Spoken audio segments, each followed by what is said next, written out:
बहुत बहुत स्वागत है आपका बीवोक ऑनलाइन क्लासेस में। और मैं नेहा कुमावत आपको पढ़ाने वाली हूँ फाइनेंशियल मैनेजमेंट। वित्तीय प्रबंधन में हम जब बात कर रहे थे वर्किंग कैपिटल की, तो हमने जाना था कि वर्किंग कैपिटल क्या होती है, कार्यशील पूंजी क्या होती है, एक बिजनेस में उसकी क्या इंपॉर्टेंस होती है। तो आज हम पढ़ने वाले वर्किंग कैपिटल की रिक्वायरमेंट कितनी होनी चाहिए।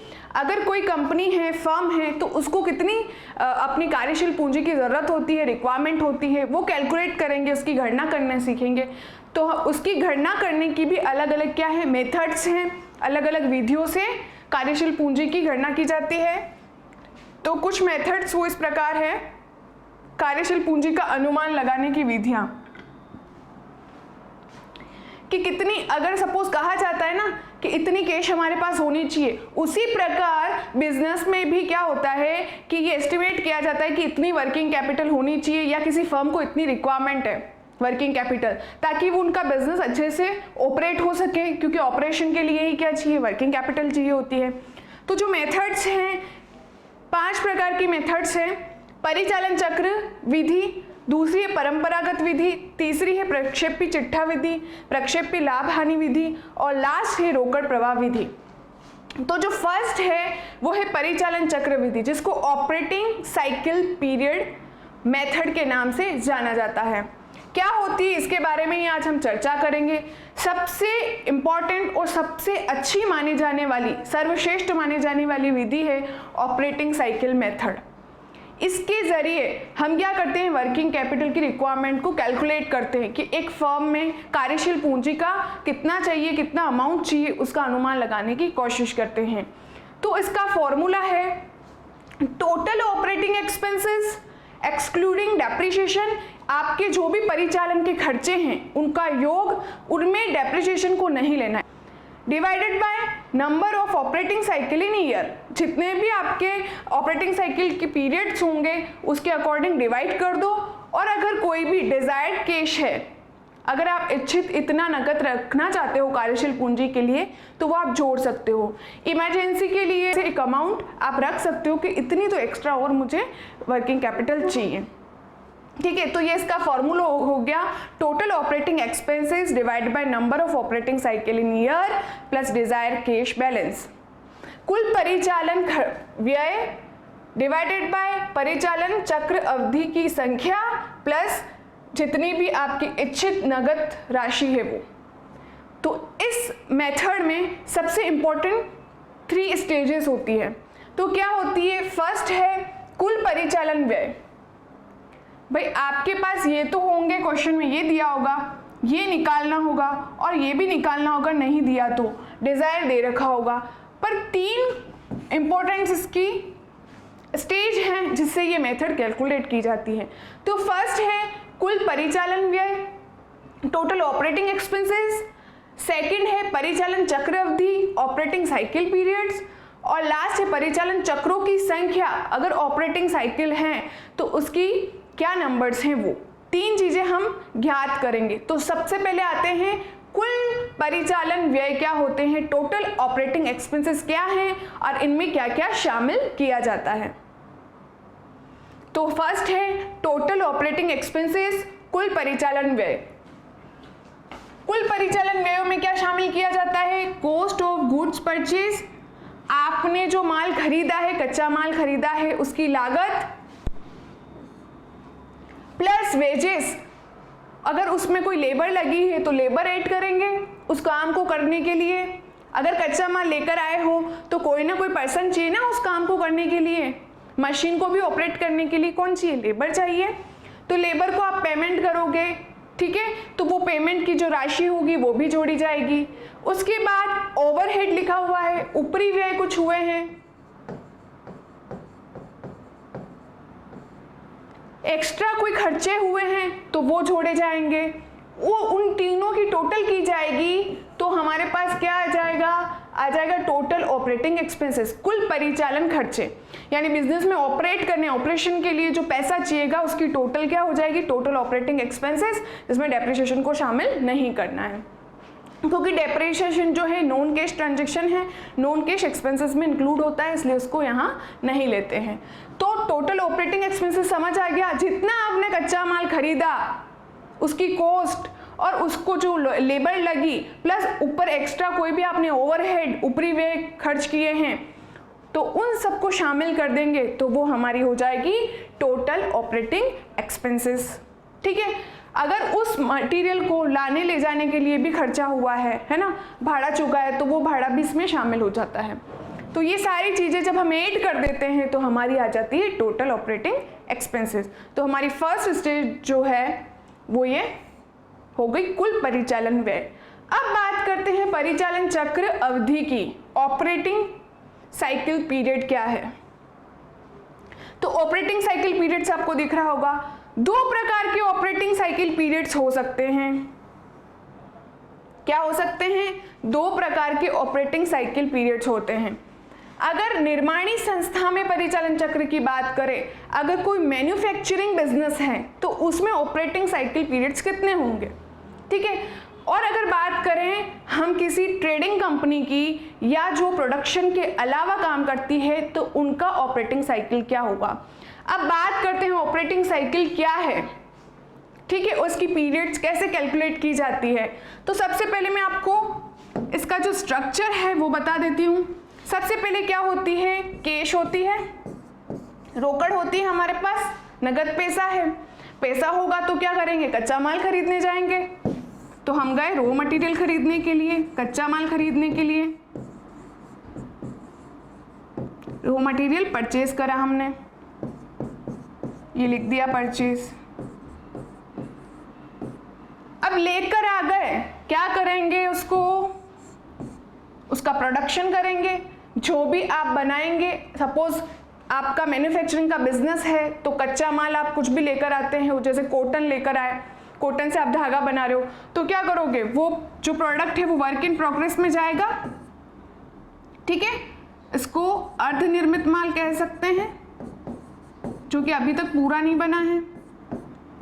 अर्धनिर्मित माल या जो प्रोडक्शन की प्रोसेस में है, जो अभी वर्क में चल रहा है, जब वर्क में चलेगा तो कंप्लीट हो जाएगा तो वो माल कौन सा बन जाएगा? फिनिश गुड बन जाएगा। कंप्लीट है, कौन सा माल बन जाएगा? निर्मित माल।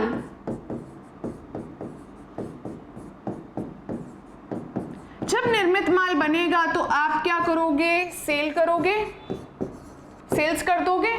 सपोज आपकी बेग की फैक्ट्री है तो आप क्या करते हो? सबसे पहले चमड़ा लेकर आते हो, तो वो कैश कहाँ गई? रॉ मटेरियल को खरीदने के लिए गई।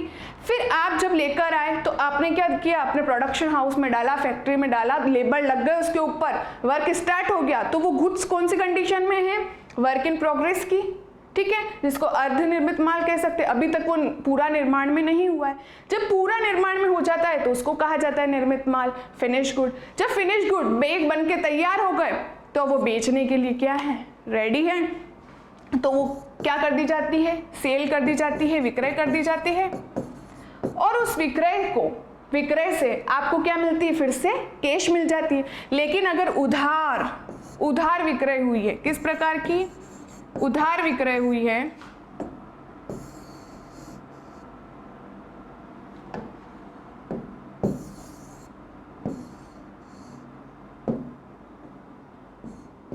जब आपने उधार विक्रय करी तो आपके कौन जनरेट हुए? डेटर्स जनरेट हुए, देनदार।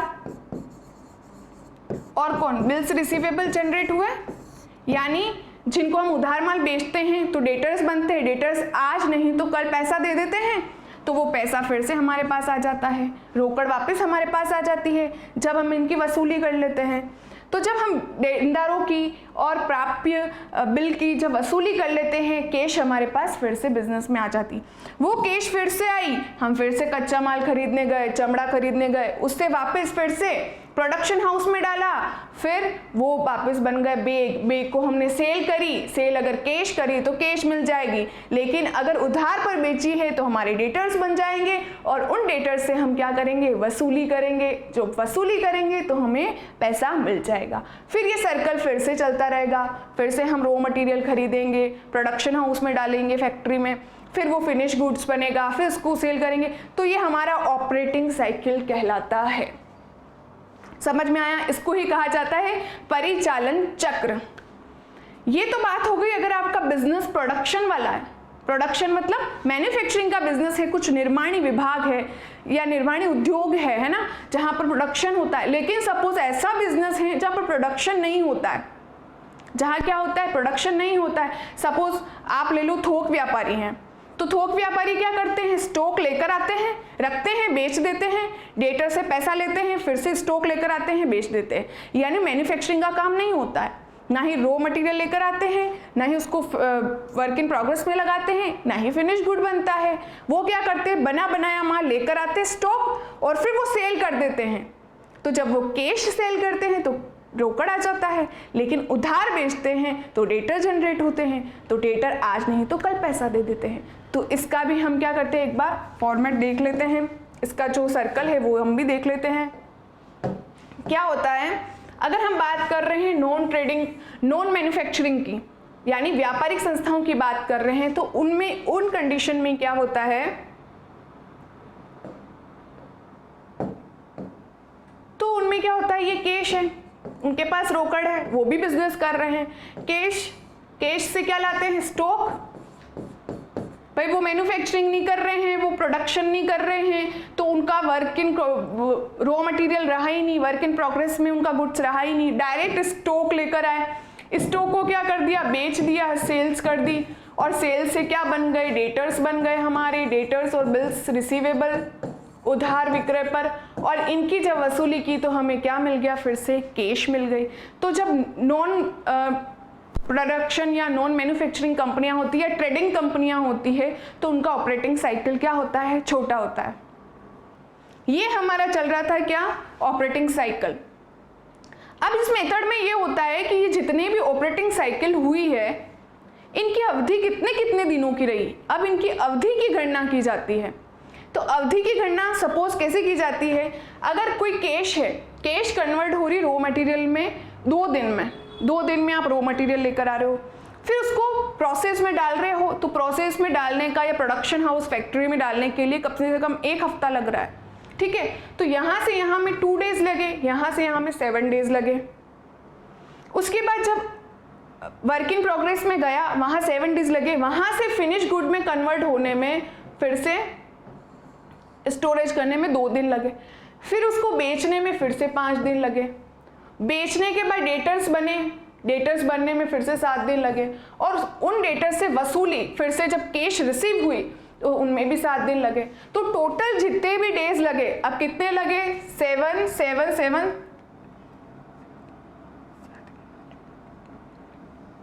कितने लगे, 30 डेज।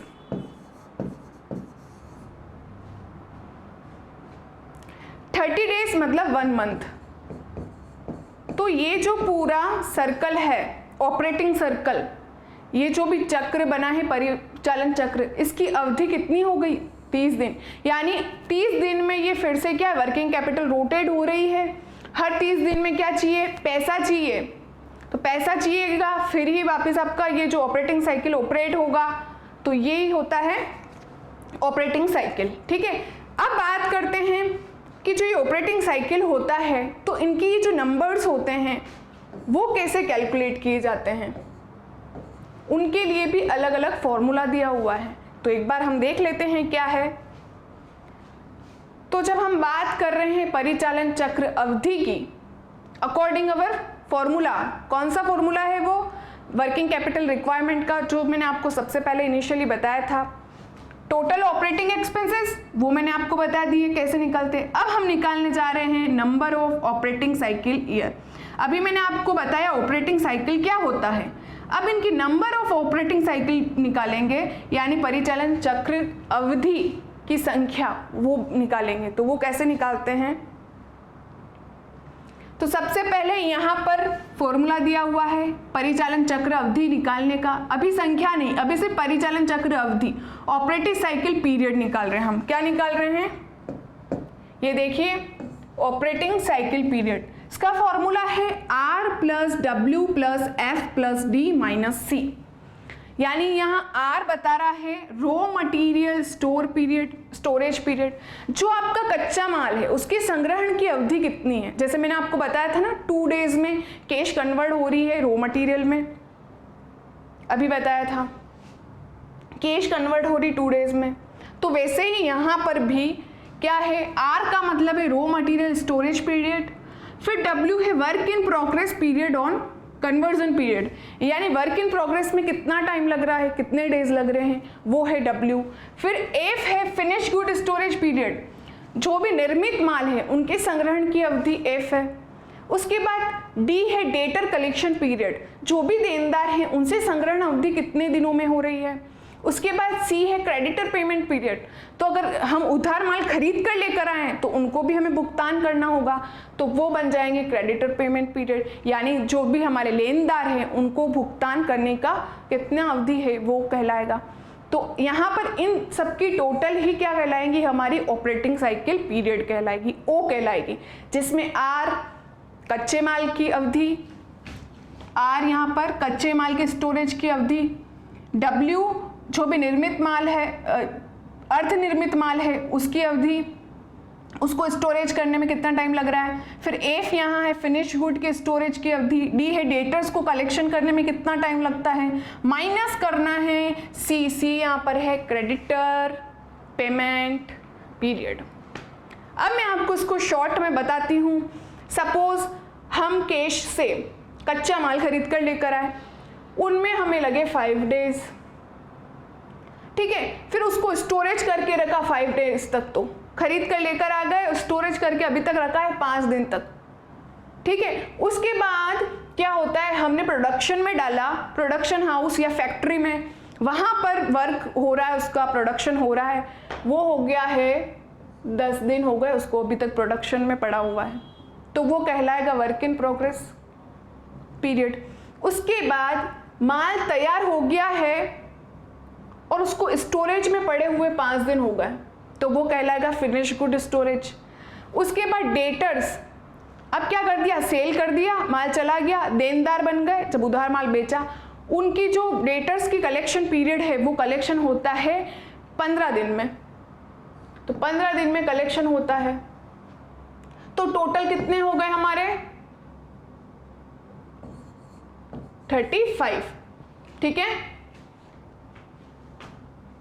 उसके बाद जब हम कच्चा माल खरीद कर लेकर आए थे, उसने भी हमें 5 दिन का टाइम दिया है कि 5 दिन में आपको पेमेंट करना है, तो सपोज हमने 5 डेज या 5 डेज नहीं लेते हैं, उसने भी हमें बोला है आपको क्या करना है, कम से कम 15 दिन में पेमेंट करना है, तो क्रेडिटर का पेमेंट का टाइम हो गया 15 दिन, यानी हम इसको सी मान सकते हैं। तो अब हमारे पास 20 डेज बचे, तो ये 20 डेज ही है हमारा ऑपरेटिंग साइकिल पीरियड, यानी हर 20 डेज में हमें क्या चाहिए, कैपिटल चाहिए, वर्किंग कैपिटल, जिससे हम बिजनेस ऑपरेट कर सके, ठीक है। तो ये हमारा हो गया ओ, जिसको हम कह रहे हैं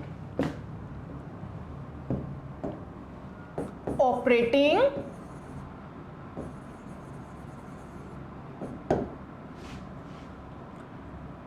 साइकिल पीरियड।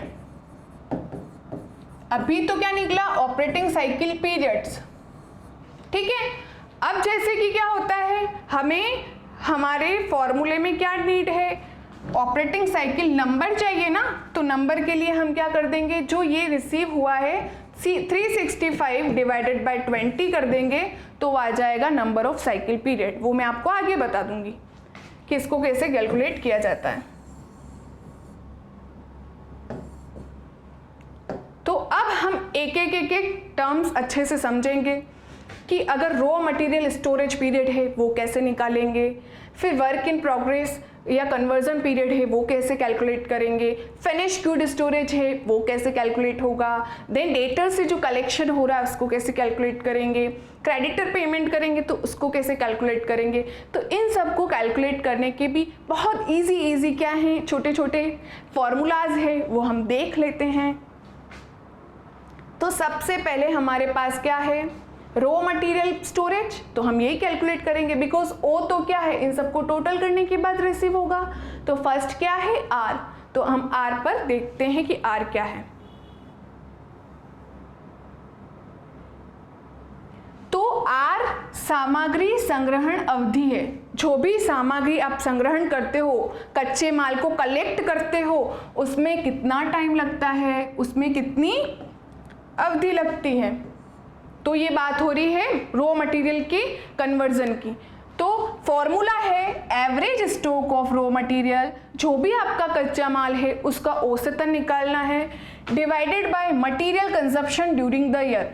जितना भी आप माल उपभोग करते हो साल में, जैसे साल में आप बोलते हो कि मुझे 1 लाख यूनिट इकाइयाँ तो चाहिए ही चाहिए, इतना हम उपभोग करते हैं, तो जो ये 1 लाख है वो कहलाएगा material consumption during the year. ठीक है, साल में, एक वर्ष में, एक अवधि में मटेरियल कितना आप, सामग्री कितना आप कंज्यूम करते हो, उपभोग करते हो कच्चे माल के रूप में, वो कहलाएगा material consumption during the year.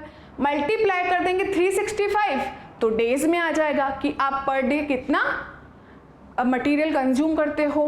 ठीक है, तो ये आपकी आ जाएगी सामग्री संग्रहण अवधि, जिसमें आपने क्या किया, average stock of raw material divided by material consume during the year multiply 365, यानी जब आप डेज में निकालोगे तो 365 आ जाएगा। अब बात आती है average stock of raw material कैसे कैलकुलेट करते हैं। तो average stock of raw material या कच्चे माल का औसतन कैसे निकालते हैं, उसका फॉर्मूला है, क्या फॉर्मूला है उसका, opening stock of raw material, यानी कच्चे माल का प्रारंभिक शेष।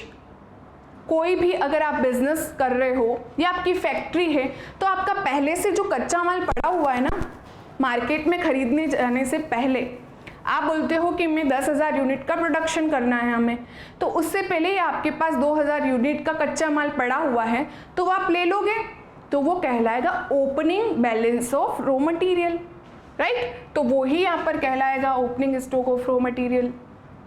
उसके बाद प्लस करना है, इसमें क्या ऐड करना है, closing stock of raw material.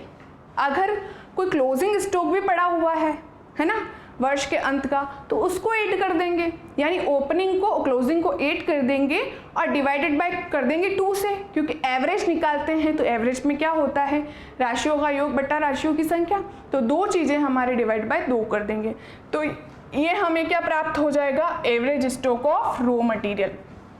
अब हमें ये मिल गया फॉर्मूले से। अब हमें क्या चाहिए, material consumption during the year.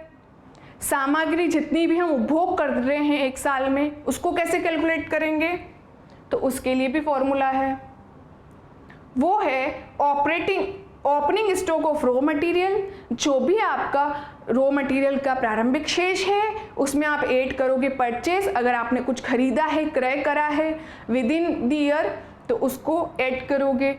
उसके बाद इसमें ऐड करोगे कैरेज एडवर्ड, अगर उस माल को लाने के लिए भाड़ा लगा है, तो वो भाड़ा अगर आपने चुकाया है तो वो खर्चा इसमें जोड़ा जाएगा। उसके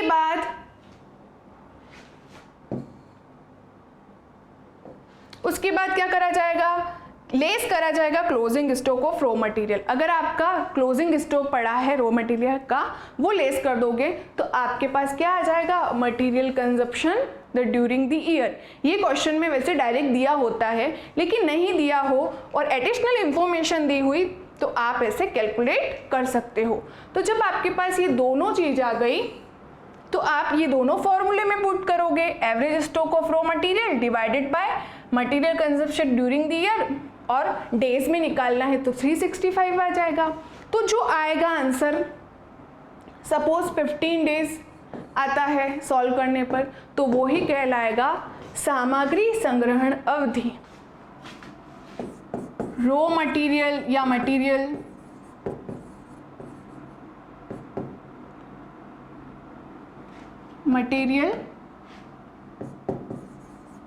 स्टोरेज या कन्वर्जन पीरियड। ठीक है, तो हमारे अभी तक आर फाउंड, इस फॉर्मूले से फाउंड आउट हो जाएगा। आर के बाद क्या आता है, आर के बाद आता है डब्ल्यू। अभी हमें ओ कैलकुलेट करना, जिसमें हमने सिर्फ आर देखा है। अब हम देखेंगे डब्ल्यू। डब्ल्यू कैसे निकालेंगे, डब्ल्यू पता है आपको, वर्क इन प्रोग्रेस, WIP जिसको कहा जाता है, उसका कन्वर्जन पीरियड कितना लगता है। यानी जब हम बात करते हैं कि हमारा कच्चा माल आ गया, अब वो कच्चा माल क्या पड़ा रहेगा? नहीं, कहाँ जाएगा? फैक्ट्री में जाएगा, प्रोडक्शन हाउस में जाएगा, वहाँ पर स्टार्ट हो जाएगा। तो वो गुड्स क्या है, बन रहा है, तो वो क्या अर्धनिर्मित अवस्था में है, इसीलिए उसको कहा जाएगा वर्क इन प्रोग्रेस। तो उसकी कैलकुलेशन, वो कितने दिनों तक वो स्टॉक वहाँ पर रहता है, उसको कैलकुलेट किया जाता है। कैसे कैलकुलेट किया जाता है?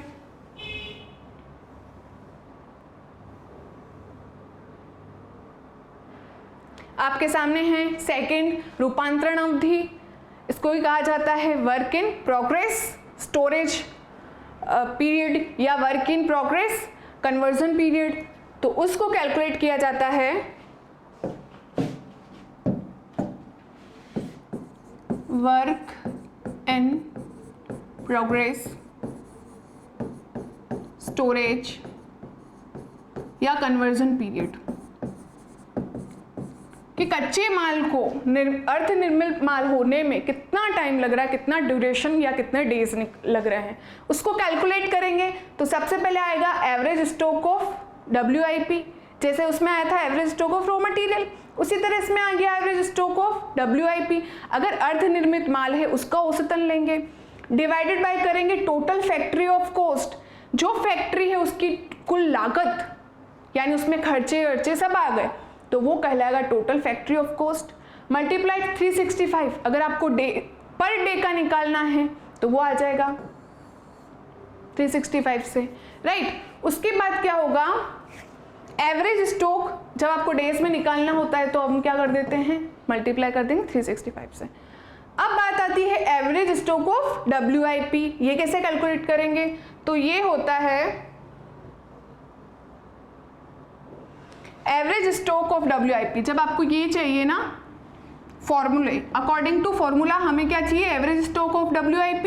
तो हम क्या करेंगे, एवरेज स्टॉक ऑफ WIP कैसे कैलकुलेट करेंगे, opening stock of WIP plus closing stock of WIP divided by 2, same as raw material, जो हमने रॉ मटेरियल में करा, opening stock of raw material plus closing stock of raw material divided by 2।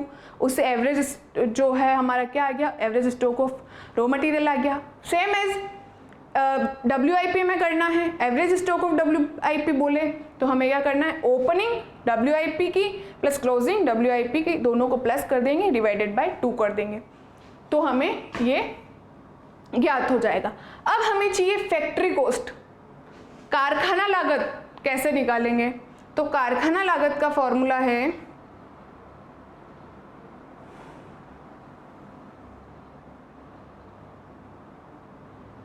कारखाना लागत का हमारा क्या फॉर्मूला है, total factory cost, opening stock of WIP।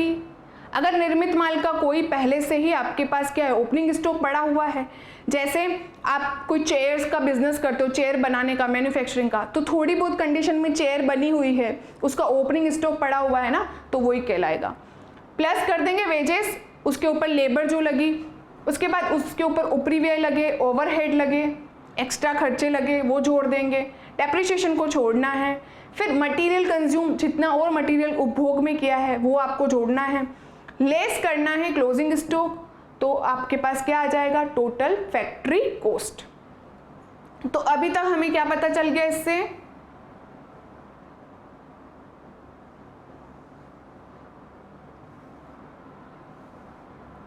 अभी हमारे पास R आ गया, W आ गया, अब हम T पता करेंगे, F।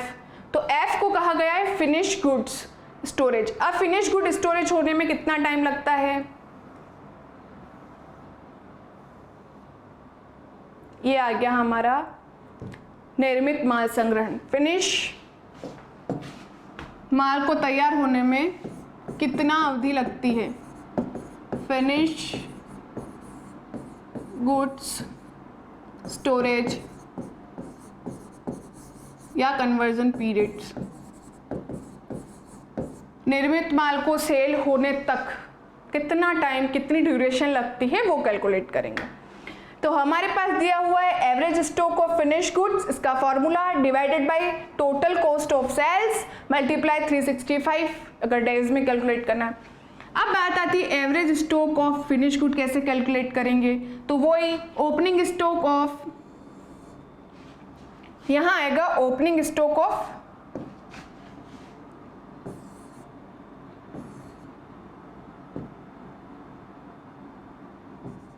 ओपनिंग स्टॉक और ये क्लोजिंग स्टॉक, तो opening stock of finish good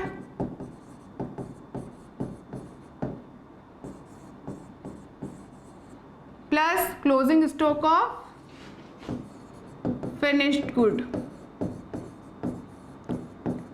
तो जो भी आपका निर्मित माल का प्रारंभिक शेष है, ओपनिंग स्टॉक है वो लेंगे, क्लोजिंग है वो लेंगे, डिवाइडेड बाय 2 कर देंगे, तो आपको मिल जाएगा average stock of finish good.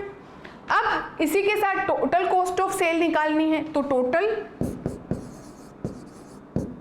Cost of sales हमें ये कैलकुलेट करनी है, जिसको COGS भी कह सकते हैं, कॉस्ट ऑफ गुड्स सोल्ड, बेचे जाने वाले माल की लागत। वो कैसे आएगी?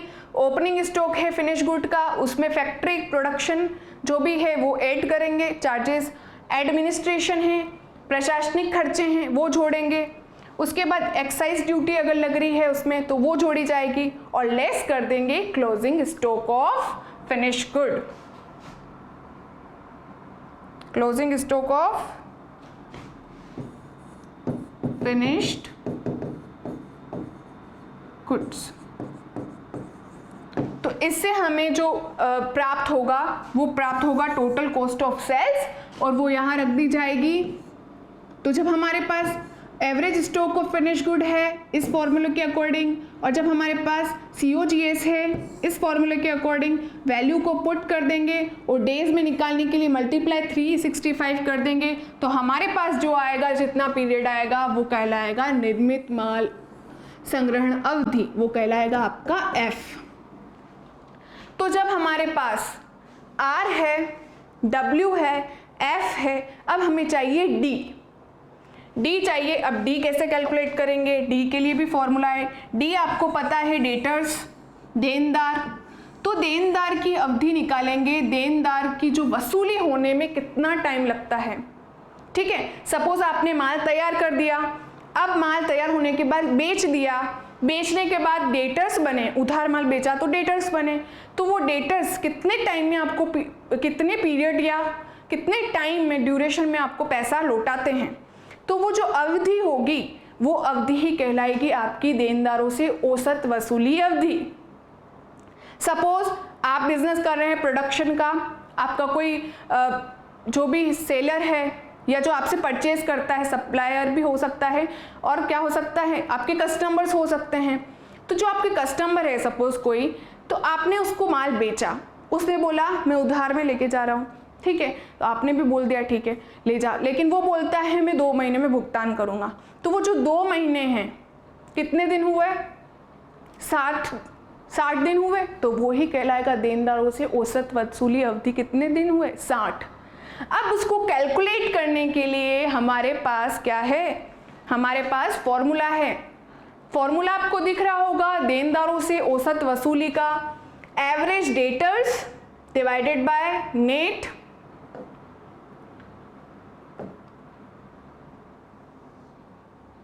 Average debtors divided by net credit sales multiply by 365। Average debtors कैसे निकलेंगे?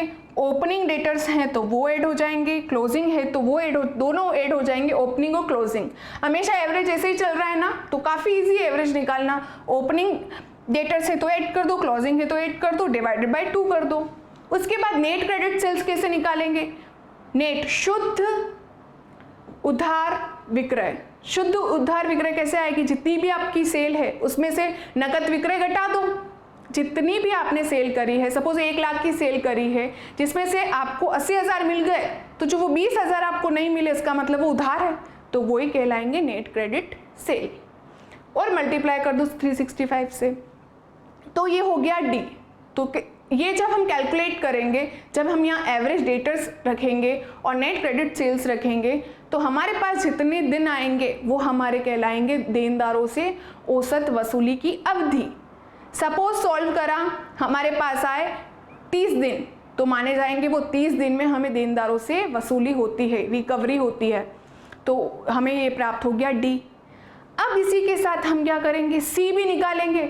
जब हो सकता है ना कि हम जब उधार माल बेच रहे हैं तो हम क्या है, उधार माल भी तो खरीद के लेकर आ रहे हैं, क्योंकि बिजनेस ज़्यादातर क्रेडिट पर डिपेंड होता है, उधार पर होता है।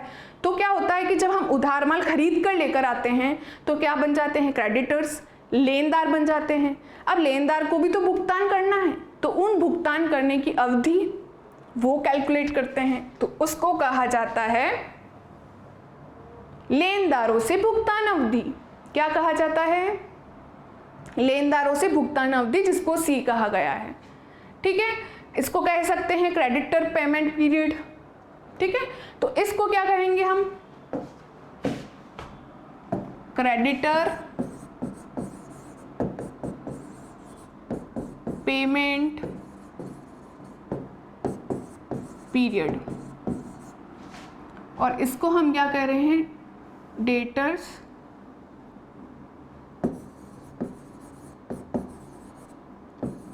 कलेक्शन। उनसे कलेक्शन होता है देनदारों से, तो debtor collection period.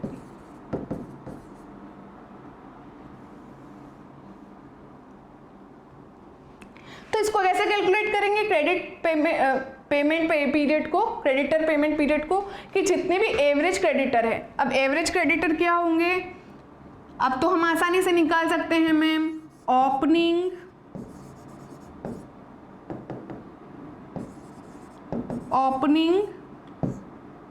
Creditor plus closing creditor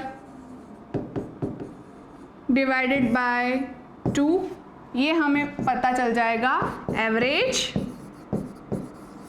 creditors. तो जब हम opening creditor plus closing creditor करेंगे डिवाइडेड बाय 2 करेंगे तो हमें रिसीव होगा एवरेज क्रेडिटर। तो एवरेज क्रेडिटर हम यहाँ लिख देंगे, डिवाइडेड बाय करेंगे नेट क्रेडिट परचेस, उधार माल खरीद कर लाए हैं उनसे, तो जितना उधार माल खरीद कर लाए वो लिख देंगे, और जब हम डेज में निकालेंगे तो मल्टीप्लाई बाय 365 डेज। ठीक है, कितने दिन होते हैं एक साल में, 365, कभी कभी 366 भी होते हैं ना, तो हमें 365 ही लेना है। तो इन सब से हमें क्या पता पड़ेगा, इन सब की अवधि ज्ञात हो जाएगी। अब क्या करेंगे, हम वापस बिगिनिंग में आते हैं कि बिगिनिंग में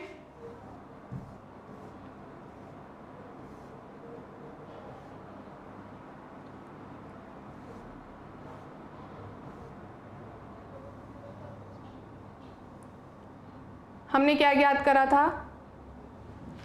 ओ ज्ञात करने के लिए हम सबसे पहले आर, डब्ल्यू, एफ, डी इन सबको फॉर्मूले वाइज देखा था, माइनस करा सी से। हमारे पास ओ क्या था, ऑपरेटिंग साइकिल पीरियड, हमें ये चाहिए था। ऑपरेटिंग साइकिल पीरियड के लिए हमें सबसे पहले आर चाहिए, आर क्या था, रॉ मटेरियल स्टोरेज, हमने देखा। उसके बाद डब्ल्यू निकाला, डब्ल्यू क्या है, वर्क इन प्रोग्रेस पीरियड। उसके बाद एफ है finish good, D debtors collection, और लेस करते हैं क्रेडिटर पेमेंट पीरियड। ठीक है, तो जब इसको सॉल्व करते हैं तो हमारे पास जो डेज आएंगे वो कहलाएंगे परिचालन चक्र अवधि, ऑपरेटिंग साइकिल पीरियड। ठीक है, अब इसके बाद हमारी स्टेज आती है थर्ड स्टेज क्या आती है, पहले फर्स्ट बता दें। हमने आपको बता दिया कुल परिचालन व्यय कैसे निकालते हैं, तो कुल परिचालन व्यय हमने आपको बताया इस प्रकार के से निकालना, जितनी भी हमने माल खरीदा है कच्चा माल उसकी लागत, जो हमने लेबर चुकाई, जो हमारे ओवरहेड्स हुए उनको इंक्लूड करा, तो वो हमारे बन गए टोटल ऑपरेटिंग एक्सपेंसेस। तो फर्स्ट स्टेज तो कवर हो गई। सेकंड थी परिचालन चक्र अवधि, तो वो भी हमारी कंप्लीट हो गई। परिचालन चक्र अवधि जिसमें O = R + W + F + D - C है, जितने डेज निकलेंगे। फिर थर्ड स्टेज क्या है हमारी, थर्ड है परिचालन चक्रों की संख्या, ये ज्ञात करनी है, जो कि हमें क्या कहाँ चाहिए, जो कि हमें चाहिए परिचालन चक्रों की संख्या। अब थर्ड स्टेज हमारी परिचालन चक्रों की संख्या है, जो कि number of operating cycle year है। अब ये कैसे कैलकुलेट करेंगे, ये है परिचालन चक्रों की संख्या, इसको कहा जाता है ऑपरेटिंग साइकिल पीरियड। लेकिन क्या है ये, नंबर्स ऑफ, जितने भी ऑपरेटिंग साइकिल है उसका नंबर निकालेंगे। जैसे मैंने बताया आपको 30 डेज लगते हैं। सपोज हम जब ओ कैलकुलेट कर रहे हैं ना ऑपरेटिंग साइकिल, उसमें 30 डेज लग रहे हैं हमें, जिसमें हमने आर प्लस क्या ऐड करा, WIP, देन फिनिश गुड, फिर उसमें ऐड करा डेटर्स और लेस करा क्रेडिटर्स। तो जो आए सपोज 30 डेज आए तो ये तो ऑपरेटिंग साइकिल है, ठीक है, 30 डेज की। अब हमें ऑपरेटिंग साइकिल नंबर चाहिए, तो हम क्या करेंगे, 365 जो भी है तो हम इससे डेट्स कैलकुलेट करते हैं। तो 365 डिवाइडेड बाय जितने डेज आए, जैसे कितने आए 30 डेज आए, तो 30 डेज डिवाइडेड कर देंगे और जो भी हमारा आंसर होगा वो कहलाएगा परिचालन चक्रों की संख्या। यानी एक साल में हमारे इतने चक्र बनते हैं, ठीक है, तो वो कहलाएंगे हमारे operating cycle period, numbers of operating cycle periods. परिचालन चक्र अवधि विधि से, जिसमें हमने फॉर्मूला देखा हमारा वर्किंग कैपिटल रिक्वायरमेंट का, total operating expenses divided by number of operating cycle in years, and इसमें डिज़ायर जितनी भी केस चाहिए उसको ऐड करनी है, वो हमारी हो जाएगी वर्किंग कैपिटल रिक्वायरमेंट। और फिर इसकी 3 स्टेज है। हमारे पास कुल परिचालन व्यय हैं जो कि यहाँ आ जाएंगे। उसके बाद हमें चाहिए परिचालन चक्रों की संख्या, वो ये रही, उसको हमने फॉर्मूले में देखा। तो परिचालन चक्रों की संख्या चाहिए 365 divided by period of operating cycle. Operating cycle यानी हमें ओ चाहिए, ओ निकालने के लिए भी क्या है, ये फॉर्मूला है। तो जब ये फॉर्मूला हम निकालेंगे तो हमारे पास ओ आ जाएगा। तो जब हम 365 डिवाइडेड बाय ओ कर देंगे तो हमें रिसीव हो जाएगा साइकिल्स, नंबर ऑफ साइकिल्स, यानी पूरे साल में आपकी कितनी साइकिल चलती है, 4 चलती है या 5, ठीक है। तो ये हो गई हमारी साइकिल्स। जितनी साइकिल्स आएगी उसको हम क्या करेंगे, यहाँ रखेंगे, इसको सॉल्व करेंगे तो हमारे पास आ जाएगी वर्किंग कैपिटल रिक्वायरमेंट। और उसमें अगर आप कुछ नकद राशि जोड़ना चाहते हैं इमरजेंसी के लिए तो वो डिज़ायर कैश ऐड कर दीजिए, तो आपकी कुल जो है वर्किंग कैपिटल निकल जाएगी। तो आज की क्लास यहीं समाप्त करते हैं। मिलते हैं नेक्स्ट क्लास में इसी टॉपिक के साथ और इसी के क्वेश्चन के साथ। तब तक के लिए धन्यवाद।